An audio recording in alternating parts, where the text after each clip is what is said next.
तो दोस्तों काजल राघवानी लेकर आ गई सच्चाई खेसारी लाल यादव के साथ बिताए हुए समयों का। उन्होंने इस गाने के माध्यम से पूरी दुनिया को बताने का प्रयास किया कि मैं जितना भी कमाई इस भैंस चरवा पे लुटाई, मेरी कमाई का सारा पैसा इसने उड़ाया। जब मैं अपने हक का पैसा मांगने लगी तो मुझे भगा दिया।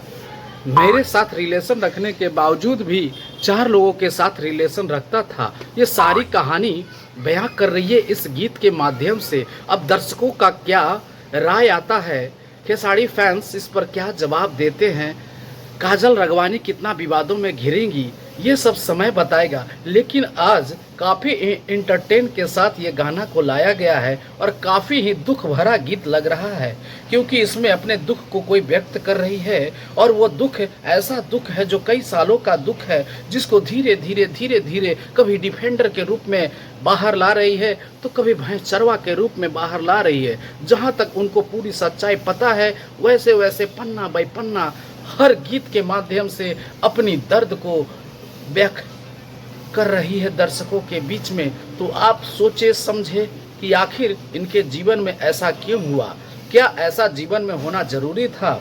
अगर नहीं होना था तो क्या खेसारी लाल को समझ थी? अगर समझ नहीं थी तो क्यों नहीं थी? इन सब बातों पे विचार करने का समय आ गया है।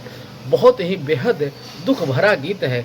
एक महिला का दुख इस गीत के माध्यम से व्यतीत हो रहा है। आप इस पूरा वीडियो को देखें और समझने का प्रयास करें। इनके पहले वाले गीत पे भी जाएं कि डिफेंडर वाले में इन्होंने क्यों इतने गुस्से भरे कहा कि लइका ना चाहिए डिफेंडर वाला, लइका ना चाहिए डिफेंडर वाला। फिर उसके बाद विवाद बहुत ज़्यादा खड़ा हो गया तो काजल राघवानी बोली कि मेरे नाम पे भी बहुत सारा गीत आया करता था, काजल काजल काजल। तो मैं पूछा करती थी तो बोलते थे कि हिंदुस्तान में तो बहुत सारी काजल है, तो क्या आप ही के ऊपर ये गीत थोड़ी बन रहा है।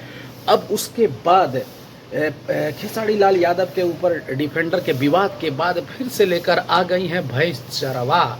जी हाँ दोस्तों, बहुत ही दुखद समाचार मैं आपको दे रहा हूँ। पता नहीं आपको गीत कैसा लगेगा, लेकिन पूरा दर्द इस गीत में लाइन बाय लाइन इतने तरीके से प्रकाशित की है कि पूछिए हिम्मत। इसमें एक बड़ा ही मीठी आवाज़ शिल्पी राज जी का नज़र आ रहा है और बहुत ही अच्छे गीतकार और गायक चंद्रवंशी साहब इसमें एक्ट करते भी नज़र आ रहे हैं। तो काजल राघवानी का ये नया धमाका भोजपुरी इंडस्ट्री में कितना विवाद ला सकता है, विवादों के घेरे में भोजपुरी को कितना घेर सकता है, इन सब बातों पर आप नज़र बनाए रखिए, क्योंकि आप जनता रूपी भगवान श्रोता है। आपके बगैर कोई गाना, कोई वीडियो, किसी प्रकार का विवाद संपन्न नहीं हो सकता है। तो इस यज्ञ कुंड में आप कितना घी हुमाद का दान कर सकते हैं, आप इस पूरा वीडियो को देखने के बाद बताएं दोस्तों।